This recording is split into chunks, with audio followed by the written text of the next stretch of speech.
আজ আমরা একটা বেশ ইন্টারেস্টিং বিষয় নিয়ে কথা বলবো। কিভাবে বাইরের এত ডিস্ট্র্যাকশন বা বিক্ষেপ এড়িয়ে নিজের লক্ষ্যে স্থির থাকা যায়।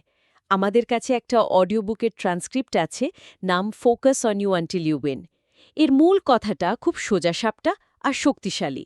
কেউ আপনাকে বাঁচাতে আসবে না। নিজের শক্তি নিজের ভেতর থেকে তৈরি করতে হবে।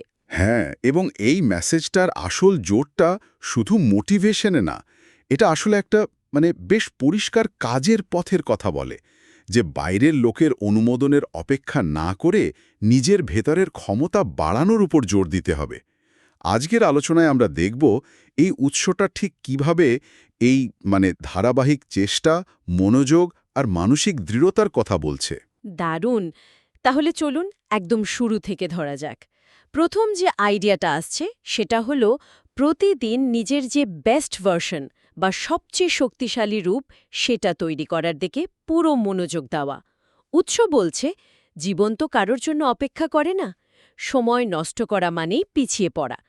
এটা শুনতে যতটা সহজ মনে হচ্ছে, করাটা শায়দ ততটা না, তাই না? না, একেবারেই না। তীব্র শোনালেও এটাই কিন্তু বাস্তব। আর এই যে শক্তিশালী সংস্করণ হওয়ার চেষ্টা, এটা কিন্তু কোনো লোক দেখানো ব্যাপার নয়। উৎস জোর দিচ্ছে সেই ভেতরের লড়াইটার উপর। যখন কেউ দেখছে না, তখনও কাজটা করে যাওয়া। হুম। ক্লান্ত লাগছে, তাও করা। কোনো ফল চোখে পড়ছে না, তাও লেগে থাকা। আসলে শক্তিটা তৈরি হয় ওই সংগ্রামের মধ্যে। অনুপ্রেরণা কিন্তু এমনি এমনি আসে না, কাজ করতে করতেই আসে। আচ্ছা। এই যে প্রতিদিনের ছোট ছোট কাজগুলো, স্ক্রোল না করে হয়তো 1 ঘন্টা বই পড়া বা অজুহাত না দিয়ে ব্যায়ামটা করা, হুম। এগুলোই ধীরে ধীরে কনফিডেন্স তৈরি করে, ভেতরের শক্তিটা বাড়ায়। অর্থাৎ ফোকাসটা হলো প্রতিদিনের ছোট ছোট জেতার ওপর, শুধু বড় লক্ষ্যটার দিকে তাকিয়ে থাকা নয়। আচ্ছা, এই যে প্রতিদিন চেষ্টা করার কথা বললেন, এর পথে তো একটা বড় বাধা আসে বাইরের কোলাহল থেকে। অন্যদের মতামত, সোশ্যাল মিডিয়া, অপ্রয়োজনীয় খবর। অবশ্যই। এই সব নিয়ে উৎস কি বলছে? এগুলোকে উপেক্ষা করার কোনো উপায়ের কথা? হ্যাঁ, এটা খুব গুরুত্বপূর্ণ একটা পয়েন্ট। উৎস আসলে দুটো বিষয়কে একসাথেই দেখে। একটা হলো বাইরের এই কোলাহল উপেক্ষা করা, অধ্যায় 2-এর বিষয়, আর অন্যটা হলো মনোযোগ নষ্ট করে এমন সব বিক্ষেপ বাদ দেওয়া, যেটা অধ্যায় 5-এ আছে। আচ্ছা, দুটো সম্পর্কিত তাহলে। খুব বেশি সম্পর্কিত। মূল কথাটা হলো আপনার মনোযোগ হচ্ছে আপনার সবচেয়ে দামি জিনিস, প্রায় পবিত্র বলা চলে। যে আপনার লক্ষ্যের সাথে যায় না, সেটা স্রেফ কোলাহল বা ডিস্ট্র্যাকশন। হুম হুম। আর এই ডিস্ট্র্যাকশন শুধু বাইরের জগতের নয়, ভেতরেরও হতে পারে। যেমন ধরুন, নিজের ওপর সন্দেহ, বেশি চিন্তা করা বা ব্যর্থ হওয়ার ভয়। ও আচ্ছা, ভেতরেরগুলো। হ্যাঁ, উৎস বলছে মনোযোগ কিন্তু খুঁজে পাওয়ার জিনিস না, এটা তৈরি করতে হয়, রক্ষা করতে হয়। এর জন্য প্রথম দরকার স্পষ্টতা, আমি ঠিক কি চাই। আর দ্বিতীয়ত, একটু নির্মম হতে হবে। যা দরকার নেই সেটা বাদ দেওয়ার সাহস রাখতে হবে। যেমন? যেমন ধরুন, ফোনটা সাইলেন্ট রাখা বা কাজের জন্য একটা নির্দিষ্ট সময় আর জায়গা ঠিক করা। এগুলো তো গেল টেকনিক। কিন্তু আসল যুদ্ধটা হয় মনে। কোন কথায় কান দেব, কোন তর্কে জড়াবো না, সেই সিদ্ধান্ত নেওয়া। এই আইডিয়াটা যে মনোযোগ রক্ষা করতে হবে, এটা খুব পাওয়ারফুল।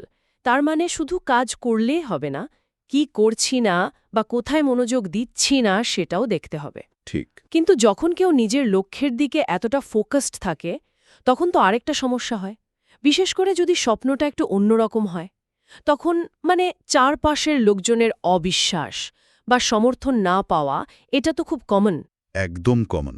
আর এখানেই আসে 3 নম্বর অধ্যায়ের কথাটা, স্বপ্নের জন্য একা লড়ার মানসিকতা। উৎস খুব পরিষ্কার করে বলছে, আপনার ভেতরের আগুনটা যে অন্যেরা দেখতে পাবে এই আশা করাটাই ভুল। হুম। তাদের কাজ বিশ্বাস করা নয়, আপনার কাজ হল নিজের স্বপ্নে বিশ্বাস রাখা আর সেই অনুযায়ী কাজ চালিয়ে যাওয়া। যখন কেউ বিশ্বাস করে না, তখন কি হয়? তখন আসলে দুটো রাস্তা খোলা থাকে। হয় আপনি ঘুটিয়ে যাবেন, না হয় আরও জেদ নিয়ে লড়বেন। আর এই লড়াইটা শুধু বাইরের লোকের সাথে নয় কিন্তু। ভেতরেরও। হ্যাঁ, নিজের ভেতরের ভয়, সন্দেহ, আলসেমি এগুলোর বিরুদ্ধেও লড়তে হয়। উৎস বলছে অনুভূতির চেয়ে শক্তিশালী হতে হবে। হাততালির জন্য নয়, নিজের লক্ষ্যের জন্য কাজ করতে হবে। আর এই লড়াইতে তো অনেক সময় মনে হয়, আর পারছি না, ছেড়ে দিই। হ্যাঁ, সেই মুহূর্তগুলো। এই ছেড়ে দেওয়ার ইচ্ছাটা যখন আসে, তখন কি করার কথা বলছে উৎস? এটা কি অধ্যায় 7-এ আছে? হ্যাঁ, ঠিক ধরেছেন, অধ্যায় 7। আর এটা খুবই গুরুত্বপূর্ণ একটা জায়গা। উৎস বলছে এই যে ছেড়ে দেওয়ার ইচ্ছা, এটা আসলে থামার সিগন্যাল নয়। তাহলে? এটা আসলে একটা ইঙ্গিত যে আপনাকে আরও গভীরে যেতে হবে, নতুন করে শক্তি খুঁজতে হবে। কষ্ট বা যন্ত্রণা তো এই পুরো প্রসেসেরই একটা অংশ। হুম।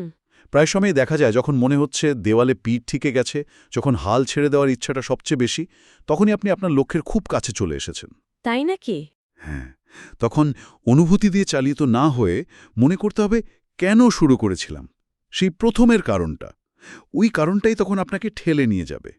এই কঠিন সময়ে যারা দাঁত কামড়ে পড়ে থাকে তারাই তো জেতে। আরও একবার চেষ্টা করার অভ্যাসটা এখানেই তৈরি হয়। বাহ! তার মানে মেন্টাল স্ট্রেংথ মানে শুধু বাইরের বাধা পেরোনো নয়, নিজের ভেতরের দুর্বল মুহূর্তগুলোকেও জয় করা। আচ্ছা, এই পুরো জার্নিতে তাহলে কনসিস্টেন্সি বা ধারাবাহিকতার ভূমিকাটা কেমন? ও যে আগে বলছিলেন প্রতিদিন নিজের জন্য উপস্থিত থাকা, অধ্যায় 4-এর বিষয়। হ্যাঁ, ধারাবাহিকতা মানে প্রতিদিন নিজের জন্য হাজির থাকা, অধ্যায় 4, আর পুরো প্রসেসটার উপর ভরসা রাখা, অধ্যায় 8। এই দুটো আইডিয়া আসলে একসাথে চলে। উৎস বলছে বেশিরভাগ লোক প্রতিভাবান হওয়া সত্ত্বেও কেন ব্যর্থ হয়ে জানেন? কেন?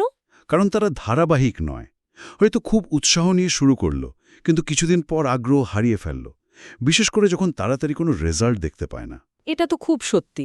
সেজন্য নিজেকে নির্ভরযোগ্য করে তোলাটা খুব জরুরি।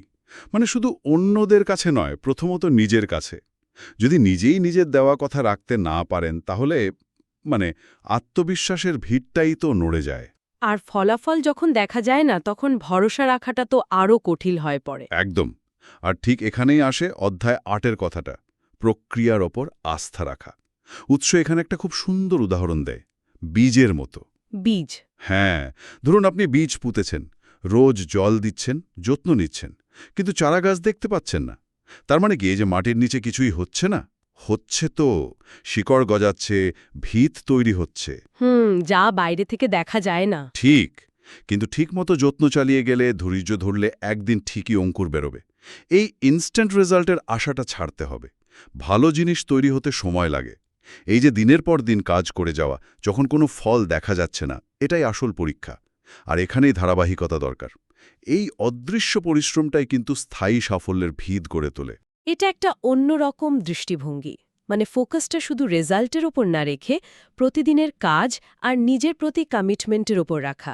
আচ্ছা, এই পুরো যাত্রাপথে তো ভুল হবে, হোঁচট লাগবেই, সেটা তো স্বাভাবিক। অবশ্যই। তখন কি হবে? অনেকেই তো তখন অন্যকে দোষ দিতে শুরু করে, পরিস্থিতি, ভাগ্য বা অন্য কোনো মানুষ। হ্যাঁ, এই দোষারোপের ব্যাপারটা নিয়েও উৎস কথা বলেছে। এটা আছে অধ্যায় 6। মূল কথাটা হলো একটা সিদ্ধান্ত নিতেই হবে। হয় আপনি ভিকটিম হয়ে থাকবেন, অন্যদের বা পরিস্থিতির দিকে আঙুল তুলবেন আর নিজের ক্ষমতা অন্যের হাতে তুলে দেবেন, অথবা আপনি চালকের আসনে বসবেন।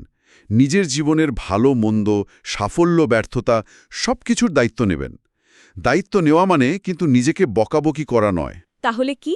মানে এটা মেনে নেওয়া যে পরিস্থিতি যাই হোক না কেন, আপনার রিয়াকশন, আপনার পরের পদক্ষেপটা আপনার হাতে। অতীত হয়তো বদলাতে পারবেন না, কিন্তু এখনকার সিদ্ধান্ত দিয়ে তো ভবিষ্যৎটা গড়তে পারবেন। আর এই দায়িত্ববোধ থেকেই কি ওই পড়ে যাওয়ার পর আবার উঠে দাঁড়ানোর শক্তি যা আসে? মানে 10 নম্বর অধ্যায়ের বিষয়টা? নিশ্চয়ই, কারণ যখন আপনি দোষ না দিয়ে দায়িত্ব নিচ্ছেন, তখন প্রত্যেকটা ভুল বা ব্যর্থতা আপনার জন্য একটা শেখার সুযোগ হয়ে যায়। অধ্যায় 10-এর মূল কথাই হল পড়ে যাওয়াটা ব্যর্থতা নয়, পড়ে থাকাই ব্যর্থতা। বাহ! জীবন আপনাকে ধাক্কা দেবেই, আপনি পথ হারাবেনই। আসল শক্তি ধাক্কা এড়ানোতে নেই। আসল শক্তি হল কত দ্রুত আর কতবার আপনি উঠে দাঁড়াতে পারছেন। প্রতিবার যখন উঠে দাঁড়াচ্ছেন, আপনার ভেতরের শক্তিটা আরও বাড়ছে। এর মানে এই নয় যে আপনার কখনো দুর্বল লাগবে না, লাগবে। শক্তি মানে দুর্বলতা অনুভব না করা নয়। শক্তি মানে হল দুর্বল লাগা সত্ত্বেও সঠিক কাজটা করে যাওয়া। নিজের ওপর এই বিশ্বাসটা রাখা যে গল্প এখনো শেষ হয়নি, আমি ঘুরে দাঁড়াতে পারি। এটাই তো রেজিলিয়েন্স বা স্থিতিস্থাপকতা। দারুণ।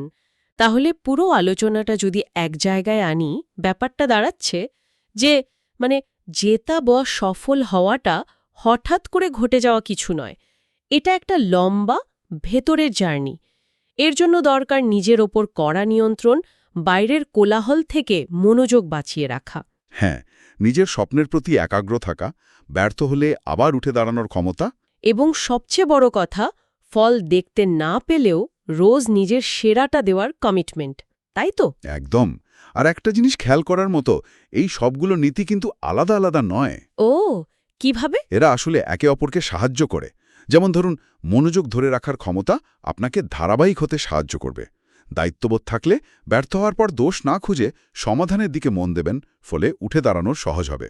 আচ্ছা, আর লক্ষ্যটা যদি স্পষ্ট থাকে, অধ্যায় ৯, তাহলে যতই বাধা আসুক আপনি পথ হারাবেন না।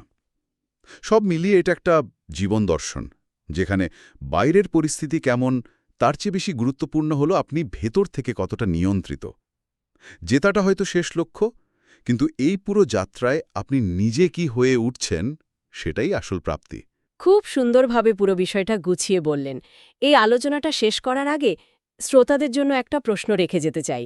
যদি ব্যক্তিগত জয় সত্যি আমাদের ভেতরের লড়াইয়ের উপর নির্ভর করে, মানে বিক্ষেপ, সন্দেহ আর হাল ছেড়ে দেওয়ার ইচ্ছার বিরুদ্ধে লড়াই, তাহলে এই মুহূর্তে আপনার নিজের এগিয়ে যাওয়ার পথে সবচেয়ে বড় ভেতরের বাধা কোনটা বলে মনে হয়? আর সেই বাধাটা দূর করার জন্য আজ থেকেই কোনো একটা ছোট কিন্তু নিয়মিত করা যায় এমন পদক্ষেপ আপনি নিতে পারেন, ভেবে দেখতে পারেন।